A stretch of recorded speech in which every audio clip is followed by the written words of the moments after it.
What is up, guys, and welcome back to episode 3 of Minecraft 1.10.2 mods.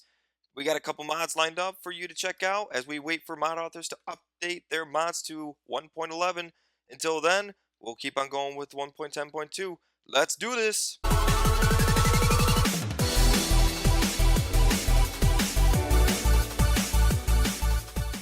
Alright, guys, so the first mod we have is called Wolf Armor and Storage by Sentry Fox. Now look at these armors set onto these wolves. They are pretty sweet. You have the leather armor on this wolf right here, which is actually dyeable, so you can make it different colors. And we also have the standard armors like the chain armor, the iron armor, the gold armor, and the diamond. Now, the one thing I always have a problem with is having my wolves die on me when I'm going out on an adventure, going through the dungeons or something like that. And this mod makes it so that your wolves actually stand a chance against the enemies that they're going to up against. Of course, not really creepers, but now when a creeper explodes next to them, you don't have to be afraid that they're going to die right away. The other cool feature this mod author put in here is storage for your wolves. You see, these two guys, they have storage on them. If you shift right click, you can see they have 6 slots that you actually put items in there so that they can carry it as you go on your way. Now, how you put the storage on your wolves is all you have to do is have a chest in your hand, go up to your wolf, and right click. And there you go. Now he's got some storage slots on him. And actually let you keep the chest that you have in hand. Now, the only problem with this mod is that it's actually incompatible with Sophisticated Wolves mod, and I hear that a lot of people like that mod, so if you're one of those people, this mod is not going to be something you're able to put in your game. Unless the mod author decides that he wants to try and fix it. Alright, guys, on to the next mod. It is called Kaishi's Weapon Pack by Noel Roadman. Now, this one has a bunch of different weapons that you can craft, and actually a couple that you would actually need other mods in order to have different types of materials to craft the weapons. And it has one set of armor, which is the one I'm wearing right now, which is actually called the Onion Armor. Alright, guys, so each of these weapons has their own special abilities to them. The Scythe does pretty decent damage. We have the Diamond Hander. Oh, jeez. Oh, no, don't die! I got you, wolf! I probably spawned in too many of these guys. Oh, no problem. Check that out. And hey, I was even able to show off the armor a little bit. He only lost a heart and a half. I say that's not bad for taking on, what was that, about 5 zombies? But here you go. Uh, the next one I have is the Diamond Greatsword, the Diamond Spear, Diamond Claws. Now, of course, I'm just using the diamond ones. There's a couple other ones. You can still make these in iron or copper, stuff like that. We have the Diamond Katana, Diamond Battle Axe, which I actually think the Battle Axe can be used to chop down trees as well. Now, the one thing I love about weapon armor mods is when they actually have some specific or unique weapons inside. Like this one right here is the cactus sword.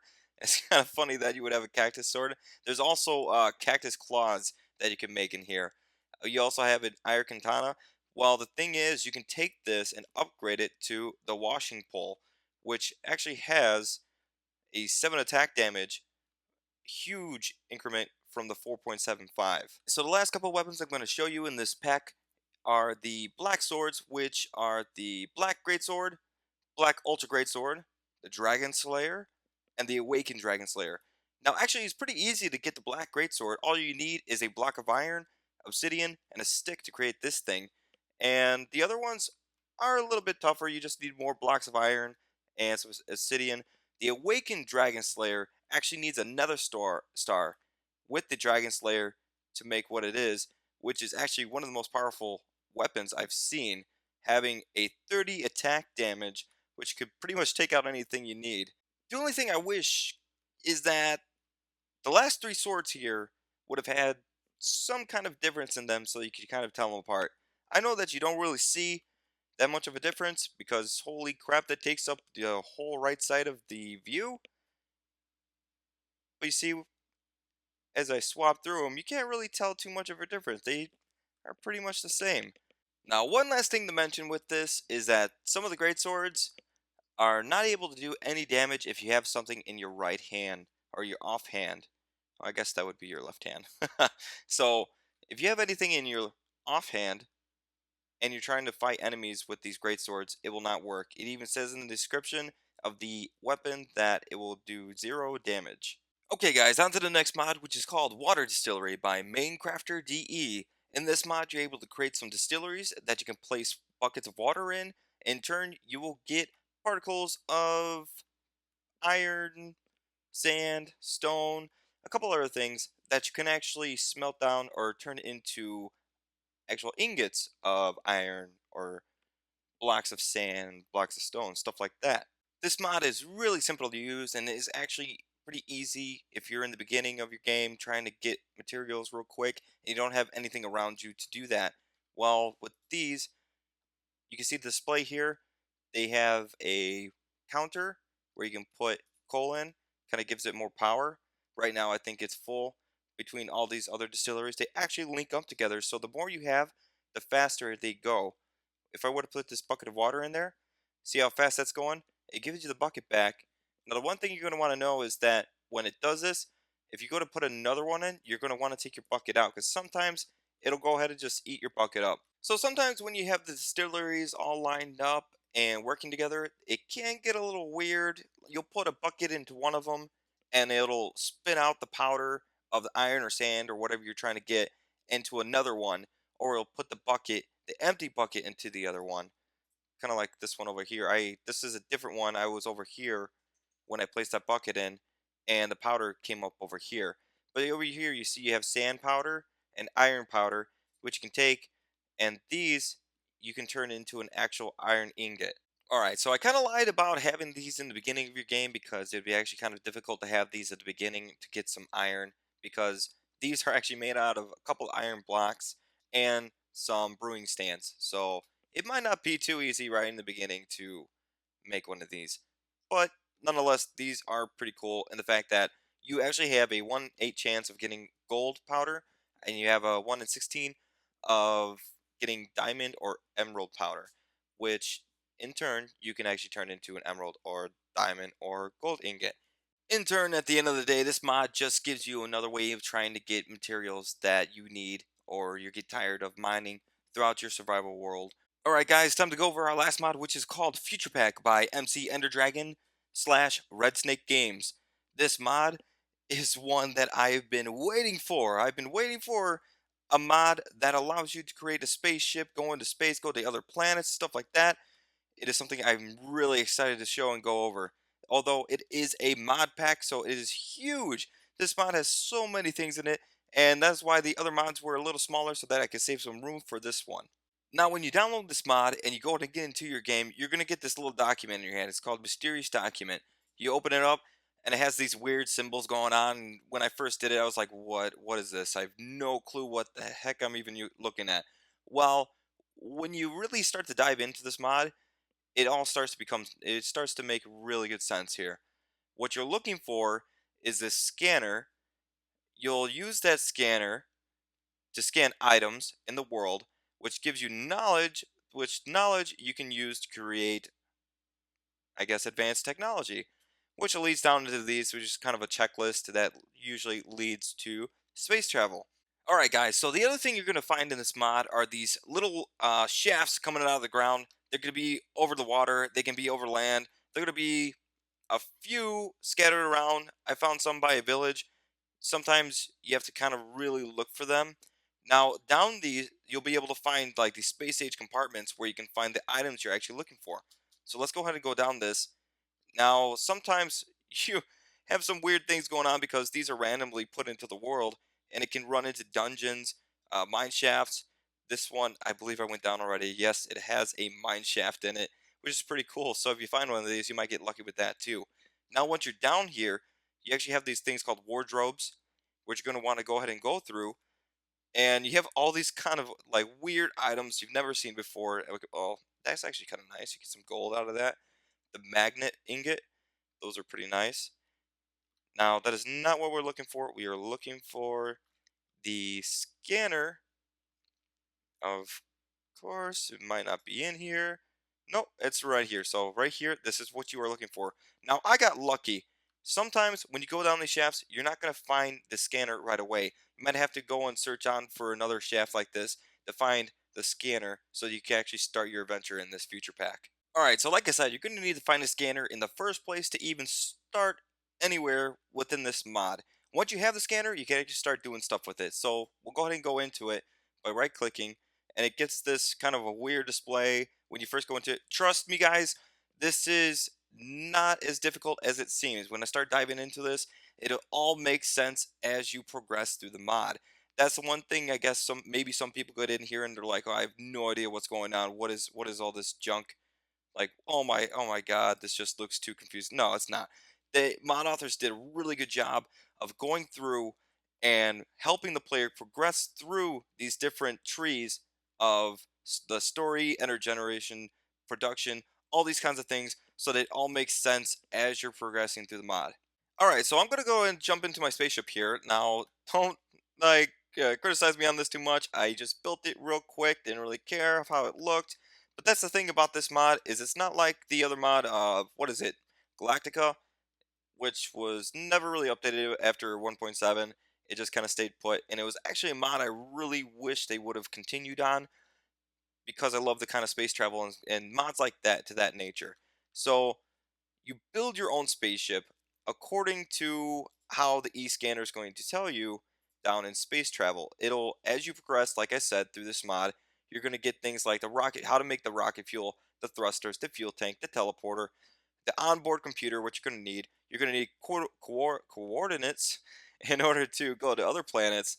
And these are just kind of add-ons, the drones for mining in the actual world or into the other planet. So you have the navigation control, and as you read through this, it's going to tell you everything you need in order for your spaceship to go ahead and launch off. It doesn't really move, it just kind of teleports you to that other planet. Now, on top of here, I have a generator that's generating my teleporter. Generator can just take regular coal, which adds in Ne, which is what is it called? Neon energy. There we go. And it's actually pretty cool because a lot of the stuff you can transfer to RF since a lot of mods use RF energy instead. So let's go ahead and jump into my spaceship. I have a down arrow and up arrow. Now the teleporters, there's a couple different ones. You can have one just teleport you up, one just teleport you down. This one, I wanted to go ahead and do both, so that's what I did. Click down, and now I'm into my spaceship. One of the things you need to be sure of is that inside your spaceship, it is completely enclosed. Otherwise, when you try to take off, you will get an error saying that your spaceship is open. So inside my spaceship, I'm going to feature a couple things. Like here, you have the white plasma lamps, which are kind of dim. They don't really light up too much. They give a little bit, they give enough light to where it's not completely dark. And that is something that was added in this mod. Now the other thing are the, let's see over here, the red neon lamps or just the neon lamps in general. They need to be powered by both neon energy and redstone so that they can light up. But I believe they are almost, they are either brighter or the same light level as glowstone, which is pretty cool. They also added in these cables, which you can run from here from a generator over to it, so that it generates the neon energy with the redstone. I'm not quite sure why it might not be working because my generator's not working. Yeah, it's kind of pulling out a bit. Yeah, see, as soon as I click on it, it lit up real quick, and you see how much brighter that is compared to the plasma lamps. The other thing I have over here is just a teleporter, which in case if you were progressing through this mod and you're not quite to the spaceship level, but you got up to just teleporters, which are, I mean, just cool in general. They need to be directly over one another. So if I had this teleporter up here, I'm going to teleport down, and I'm down into this little room I made down here. This is directly below the other one. And if I knock that out, I just kind of covered all that up. It's pretty far up, so it's an easy way if you have a area down into a dungeon that you wanted to quickly pop up instead of using stairs or something, you could create something like this. All right, now time for the main event. Let's go ahead and go into this computer so that we can go to the other planet.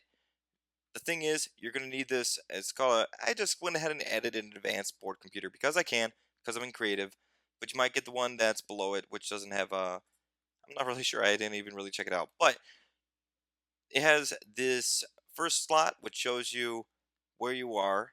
I think the second slot shows you, I guess, where you are again.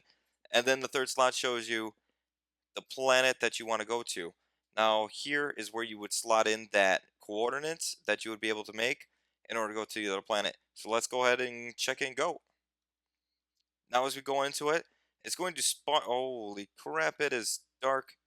It's going to spawn you. Okay, except for that. That's kind of weird. All right, so as you can tell, a couple things go off a little weird. And if you start hitting things, I think it'll start changing or lighting up again. But I'm going to pop up. Now, we are on the other planet. And we are spawned super high above everything else. So once you're here, you're going to kind of hope that you brought something like this, which is called the paraglider. Go ahead and put that paraglider on. In order to activate it, you would jump off and press F. And now you'll be able to glide right down onto the other planet without a care. So in turn, there are two planets. This one is called Menelaus, I believe. It's Menelaus. And the other one is called Tyros. Now, the problem is I unlocked everything by cheating in creative, and I was only come to this planet. There was actually a problem where inside the scanner, it goes and shows you in space travel that, or maybe not, I can't remember where I saw it, but there was a thing that says Tyros, contact a mod author that there was a problem because it can't find or can't seem to create coordinates to go to the other planet. And I really wanted to because the other planet looks a lot better than this one. I mean, this one looks really neat. I like how he did all those arches around the special trees and everything like that. So it's pretty neat. Okay, so this other thing that I wanted to show you is called the Gravity Pulsar, which is something that I wasn't really sure on how to use when I first saw it. I was like, okay, so I attach it to a button, redstone, I press it, it's popping me up. Cool, okay, what else can it do? And the other side, so the red side pulses you away. The other side is gray and it pulls you in. So it'd be really cool if you have items laying around and you did that and you press it and it pulls everything in or pushes it out. But I thought of a really cool use to do with this, so let's go ahead and press this. And okay, so I clicked really fast in order to get that. There's buttons with redstone up there with this another gravity pulsar that pulled me in. So you can actually propel yourself upward and then have a button to pull yourself in up onto a higher spot if you wanted to do something like that. So the last thing I want to go ahead and go over is the actual structures that are generated into the world after you have the future pack on. And stuff like this, I actually just happened to go over here and I saw something over underneath the water. I was like, okay, it's not a fortress or anything like that. It's actually something from Future Pack. So go ahead and go in here. And now that I just ruined everything, there are these structures that you're going to find throughout the world and in dungeons that are all like this. You can actually just find one of these and make it your own base if you wanted. Of course, I probably wouldn't want to make one like this my base because you have the chance of having water come in at any point. But just think about it, if you came down in here, you can light up the place a little better so monsters don't spawn in, and it'd be your own personal little makeshift base area. Alright guys, so that's pretty much it for this mod showcase. I went over a couple mods, a couple small ones, and one really big one. That big one, Future Pack, I absolutely love that mod. If any of you would want in the future for me to do an actual showcase on it or a playthrough, just let me know. I'll go ahead and if you guys have questions, I'll go ahead and try and answer them the best I can. But for now, that's it. So if you would, please leave a like, subscribe. It'll help my channel grow. Peace.